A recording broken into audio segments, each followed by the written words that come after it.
Dito, ate. Hindi lang mga nagluluksa at nakikiramay ang umiiyak sa burol na ito kamakailan sa Labangan, Zamboanga del Sur. Pati ang mismong bangkay kasi na pinaglalamayan, bigla-bigla rin daw lumuha. Medyo nilak ako. Kuha talaga yun kasi ang lalaki Nagulat ako yung mata niya. Dito, ate. Parang namaga. Nilak ako. nagkagulo na po lahat. Ano ang iniisip nilang dahilan kung bakit ito parang umiiyak? Nilak ako. Siguro di pa daw ready yung kapatid ko. Siguro yung mga luha niya, sir. Humingi talaga siya ng justisya. Crying? Bangkay?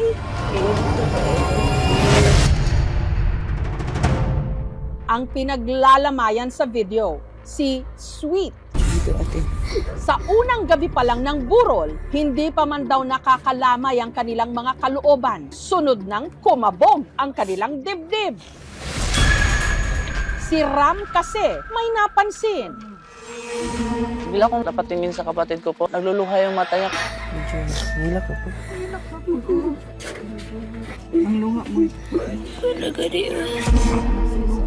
Hindi naman po yun basbas ng holy water kasi malabo rin po kasi makapasok yung tubig doon. Imposible rin niya sa moist kasi yung kabaong niya hindi nagmo-moist. Ngayon na ako nakakita ng patay na umiiyak. Marami raw naisip na dahilan si Ram kung bakit kahit nasa kabilang buhay na, umiiyak pa rin ang kanyang kapatid. Nung nabubuhay pa po yung kapatid ko po, bukang bibig niya po talaga yung makumpleto kami. Broken family raw kasi sila. Hindi man perpekto ang kanilang pamilya at nagkanya-kanya na ng landas. Pinipilit pa rin naman daw nilang magkaroon ng komunikasyon. Kaya ba, maski na sa kabilang buhay na si Sweet, tila may gusto pa rin itong ipahiwatig? Yung sa kay Bunso, na panaginipan niya, nakita na niya yung ate niya ka-wheelchair tapos humingi ng tulong. Parang may gusto pa siyang paabot kasi siguro ayaw pa niya talagang mamatay. Siguro yung mga luha niya, sir, humingi talaga siya ng justisya. Maayos naman daw noon ang relasyon ni Sweet sa kanyang ina na si Imelda.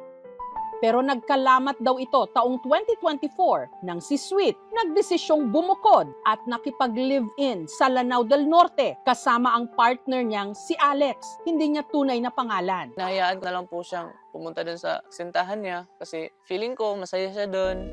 Mula noon, madalang na raw nilang makita si Sweet. Doon ko lang rin nalaman na minsan daw hindi siya pinakakain. Tapos si Selos, pag may kausap siyang iba. Hanggang nitong February 11, nabalitaan na lang daw nila na isinugod siya sa ospital. Sumakit daw yung ulo ni Sweet, pati yung likod, kaya pinainom niya siya ng gamot. Pagkatapos daw uminom ni Sweet, nag-seizure daw siya. Tumawag si Ramram sa akin, nakita ko si Sweet na naka-admit na, naka-oxygen. Sabi ng asawa ko, puntahan ko doon at kunin.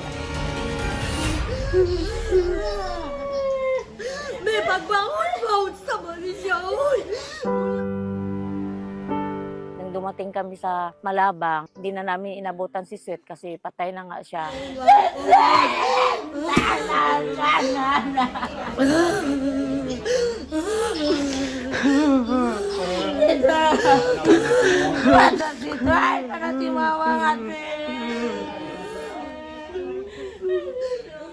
Hindi nga talaga namin alam kung anong nangyari.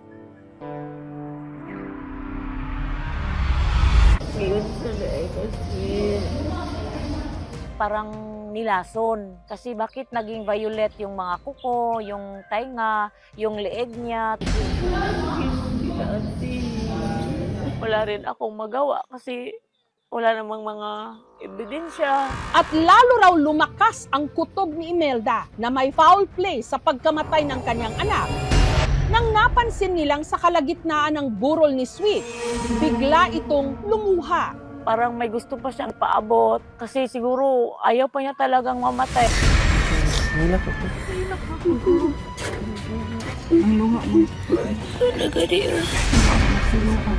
Yung mga hinanakit sa loob niya.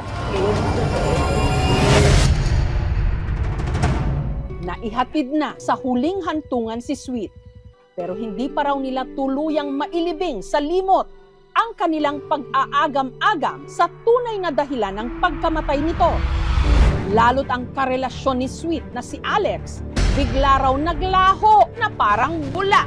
Sabi daw niya sa mga tao na siya daw yung sinisi nila na nawala si Sweet. May foul play nga ba sa pagkamatay ni Sweet?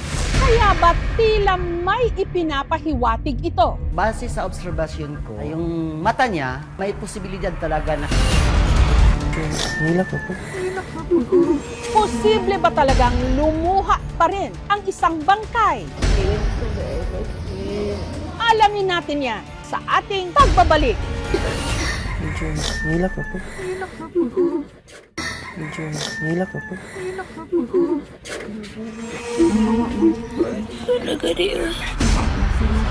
Nagkagulo ang mga nagdadalamhati sa burol na ito sa bayan ng Labangan, Zamboanga del Sur, nang ang pinaglalamayang bangkay bigla raw lumuha.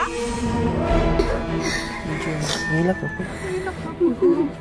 Hindi naman po yun basbas ng holy water kasi malabo rin po kasing mabuksan yun, makapasok yung tubig doon. Ang ina ni Sweet na si Imelda, iba ang hinala. Siguro yung mga luha niya, sir. Humingi talaga siya ng justisya. May pagbangon vote sa siya. Parang nilason. Kasi bakit naging violet yung mga kuko, yung tainga, yung leeg niya.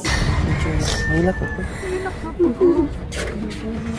At ang pinaghihinalaan niyang may gawa nito sa anak niyang si Sweet, ang dati nitong partner na si Alex, hindi niya tunay na pangalan. Si Alex, hindi na rin daw sumasagot sa tawag ng mga kaanak.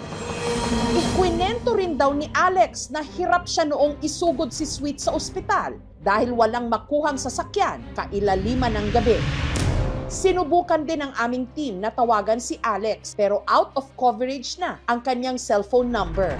Wala rin sa mga kaanak ni Sweet ang nakakaalam ng address kung saan sila dati nakatira ni Alex.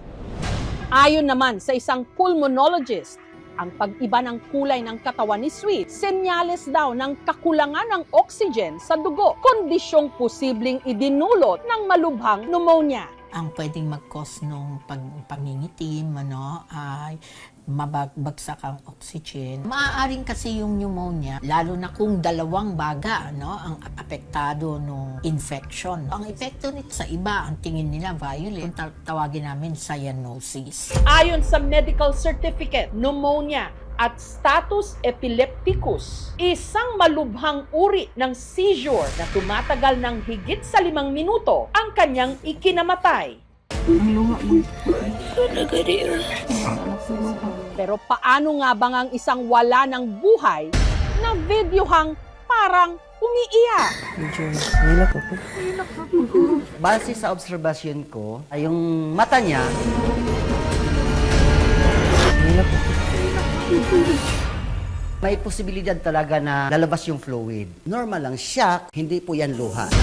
Yan po is tubig or formalin. Pag hindi siya na-aspirate ng gusto, nagkakaroon ng gases yung tiyan natin. So, yung gas na yon, itutulak niya yon, yung mga liquid. Kung saan yung open, yun yung lalabasan niya. Sa ilong, sa bunganga. Kaya doon siya sa mata, madalas na lumalabas. Sabi ko, parang imposible naman. Luha talaga yun kasi ang lalaki It provides a social copium sa kanila. Gusto pa nila makaramdam ng isang higher way of explanation kung bakit ba namatay yung kanilang minamahal sa buhay. Mahal kay ka na mo, ate. Ate. Aswet, kung saan ka man ngayon, huwag ka nang malungkot, huwag ka nang umiyak kasi mahal na mahal ka namin. Magpahinga ka na.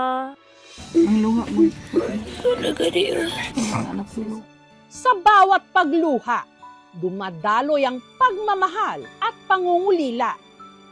At sa bawat patak nito, sana gumaan ang kalooban ng mga naiwan. Medyo hilak ako. At sa mga lumisan, matagpuan sana nila ang katahimikan. Medyo hilak ako.